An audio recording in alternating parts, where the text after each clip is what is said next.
What's going on, guys? Out here in the garage on a cold winter night, no heat. I'm out of propane. This will show you what I'm doing. So what I'm doing here is putting a light bar on my Polaris RZR XP 1000. As you can see right there, I don't mind the boards. These boards, I bought some Harbor Freight cheapos ramps, as you can see, and well, they're rated for 1,000 pounds. I figured, well, my trailer, I'm not gonna have all the weight on these ramps at once. Basically, by the time the tires get up onto the trailer, the back tires are just barely touching. Well, I went through the first set and brought them back, and they were like, what the heck happened? But it's like, I figured, where the weight shift is, but I figured now that the engine's in the back, that obviously the weight's more back there, so not 50-50 like I thought it was going to be. But I can see you got the shop light out, and then I got this tiny, slim little LED light bar. eBay for $30, $40. It's a 32-inch LED light bar. I didn't want something big. I didn't want the big brick. I wanted something real slim. So I found this. I mean, it's not a bad light. I can show you an after. After I haven't fully installed. I'm just kind of running the wires right now. As you can see, it's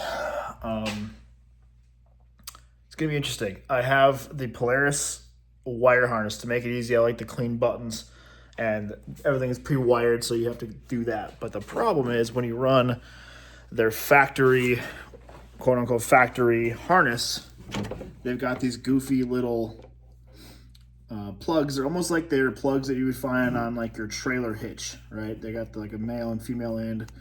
The female end being the positive, the ground being the brown wire, the male end. So got to thinking, showed up at the old O'Reilly Auto Parts. I got something, thinking it may be work, but it was about $7.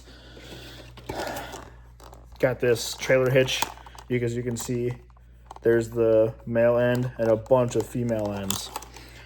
So what I did was took a razor blade, and because these are all injected molded, they basically put it in a machine and then squirt this rubber on there, and then that just coats those so that they're sealed tight, and then they're organized so that when you go plug it in your trailer, that they are all lined up so you don't have to do any wiring, any weird stuff, and they're obviously all labeled. I didn't really care. I should have technically used the brown just to keep it clean, but it's going to be behind the roll cage, so it doesn't. Who cares what it looks like?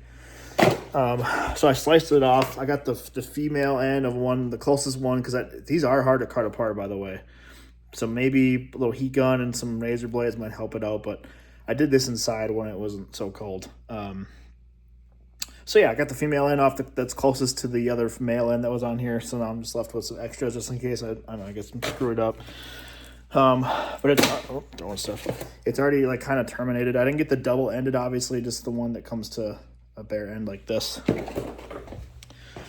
Come and show you. Here's some. I already have the Polaris official aluminum cast mounts. They work. The only thing I'm gonna have to do is countersink the holes. Let me see if I can see this here. The holes that are there that you would attach the light bar to, I'm gonna have to countersink those just for the one I'm using, just a little bit. Otherwise, it fits with inside, like because there's a little channel that the rigid light bar would sit into. That one I ordered fits. Okay, I'll put a link in the description to which light bar I bought, and then the part numbers for all these Polaris stuff. I just went to a local Polaris dealer and got that all set up. By the way, Polaris, pain in the butt. I like your bus bar, but it's a pain in the butt to get this stuff, especially after you put the window already in.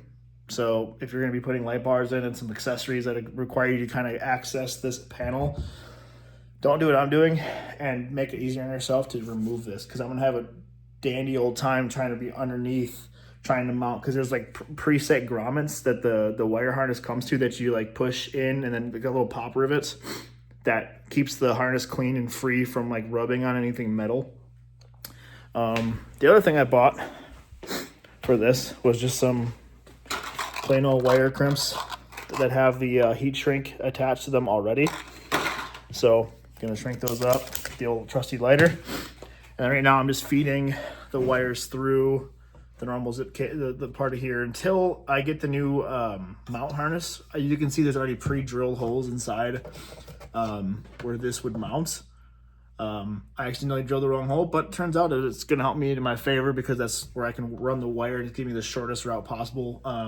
I do have a plastic weld. It's pretty easy to patch this hole if I need to with like a little bit of that Bondo. Is that Bondo? I don't even know. It's like a plastic weld, and then you can make it smooth on top by laying some parchment paper across the top with a little pressure. And then while it dries, it makes it smooth. And plus it'll be hidden by the hardware, so I'm not too worried about it. And then that hardware that comes, since I have a fishing tournament this weekend, I'm just kind of running it like this for now.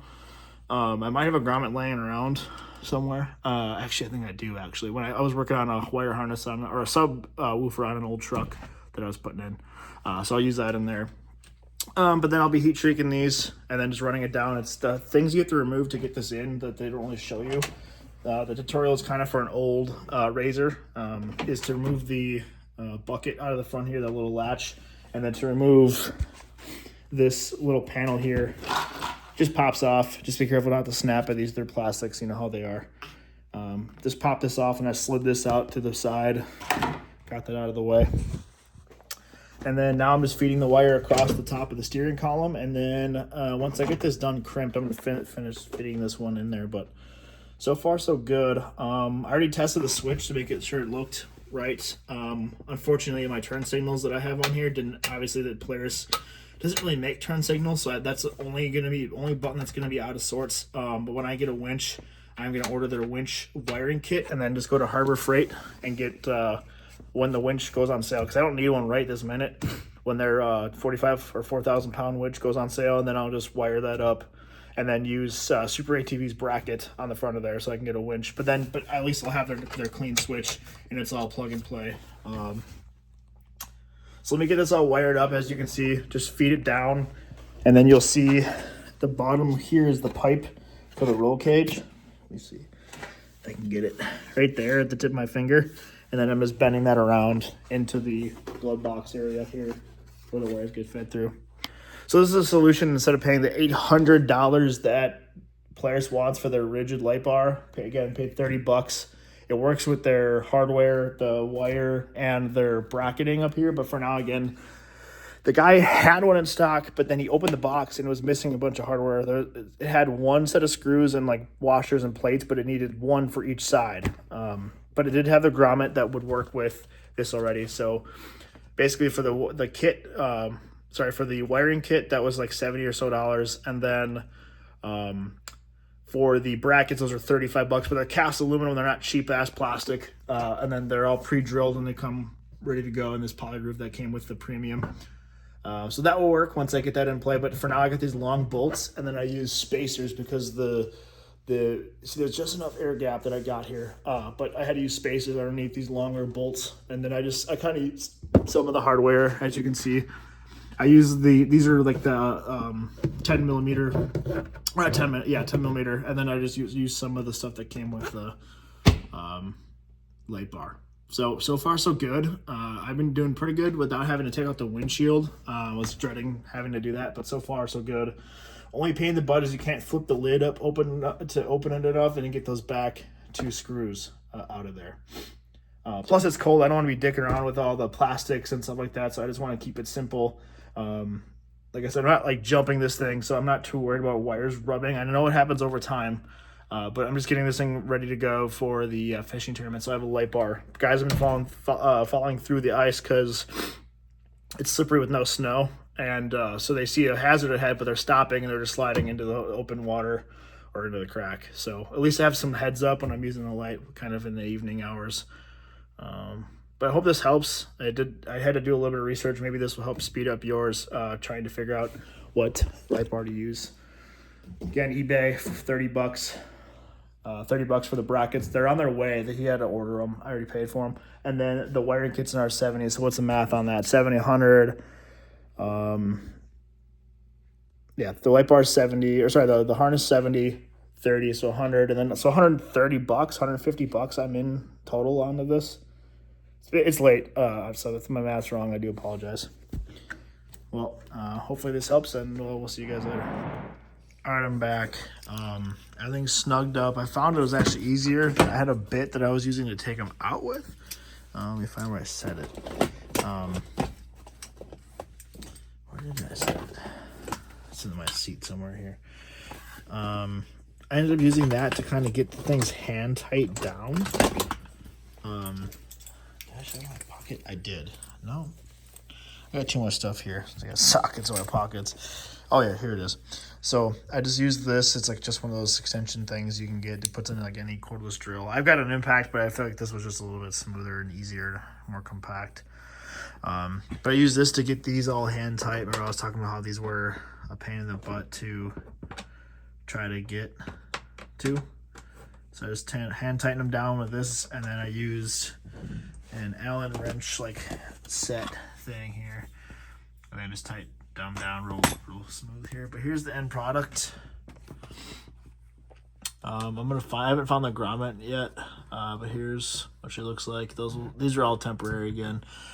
Ran down, put this back in here, and you can kind of see where it runs through here up into there, which I'm surprised I didn't cap that. I mean, I guess it is better to have an airflow into there to dry it out so it doesn't rust, but and then that's ran across, and I read the instructions on where to put the wire. Then I did zip tie. Maybe you can see it. The yellow zip tie up. I don't even know why I'm trying. It's a yellow zip tie so that it holds the wire with some other wires that are there. And then, yeah. So I'll show you what she looks like.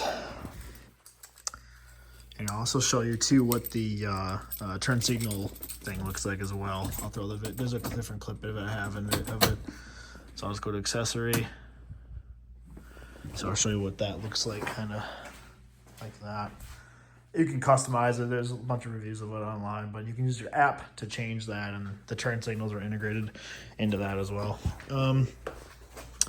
So here's let me get one more key bump, because I don't know why, but I guess you need that. So there's the regular headlights, high beams, low beams.